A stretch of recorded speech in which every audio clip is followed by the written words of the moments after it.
स्वागत है आपका लोतिका ब्लॉग्स फिक्स इजी की प्लेलिस्ट बोलती कहानियों में। आज हम सुनते हैं इंदौर के भुवनेश दशोत्तर जी की लिखी कहानी फीस, जिसे पढ़ रही हूँ मैं लोतिका हमेशा की तरह। तो आइए सुनते हैं फीस। तुम नशे में औंधे पड़े हो और सर ने अमर को स्कूल से वापस भेज दिया है। कमला रामू को जगाने की कोशिश में लगी हुई थी। अरे ओ, मुझे सोने दे, नहीं पढ़ाना उसको, ज़्यादा मगजमारी मत कर। ज़्यादा ही पढ़ाने की सोच रही है तो जा निकल, खुद को बेच दे और फीस भर दे। कहते हुए रामू उठा और फिर बिस्तर पर औंधा हो गया। ठीक है, अब तो अपने आप को बेच ही देती हूँ।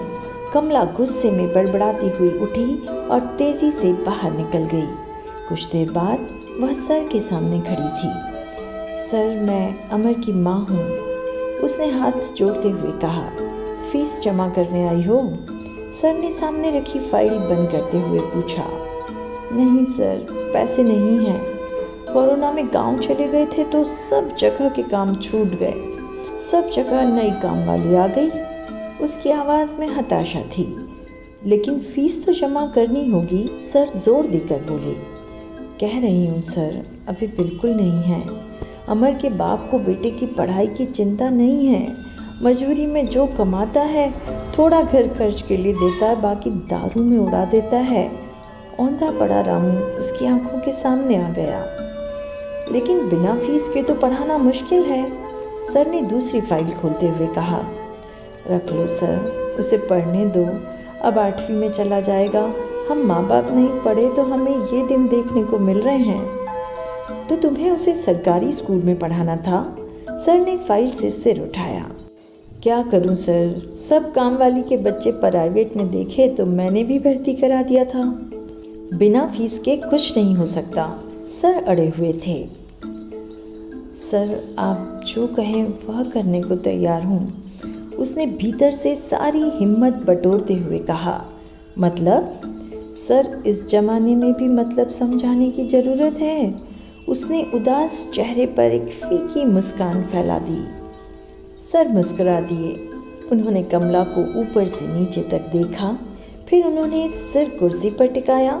कुछ क्षण के लिए आंखें बंद की। ठीक है, फीस देने की ज़रूरत नहीं है। अमर को कल से भेज देना। मुझे आपसे कहाँ मिलना है? उसने हिम्मत बढ़ा ली थी। मेरा घर स्कूल के सामने ही है, सर ने संकेत करते हुए कहा। अभी चलना है? वह स्वयं को भीतर से तैयार कर चुकी थी। नहीं, अभी नहीं। अभी घर में कोई नहीं है। पत्नी कल आ जाएगी। हमें काम वाली की ज़रूरत है। मेरी एक बात ध्यान से समझ लो। इस तरह खुद को कभी भी कहीं पेश करने की ज़रूरत नहीं है।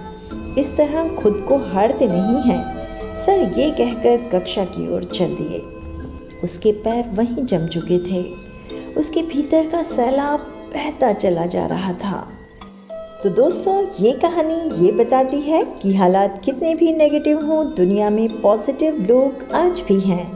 जुड़े रहें ऐसी और कहानियों के लिए। चैनल को सब्सक्राइब करते हुए अभी आपसे विदा चाहती हूँ। Thanks for watching.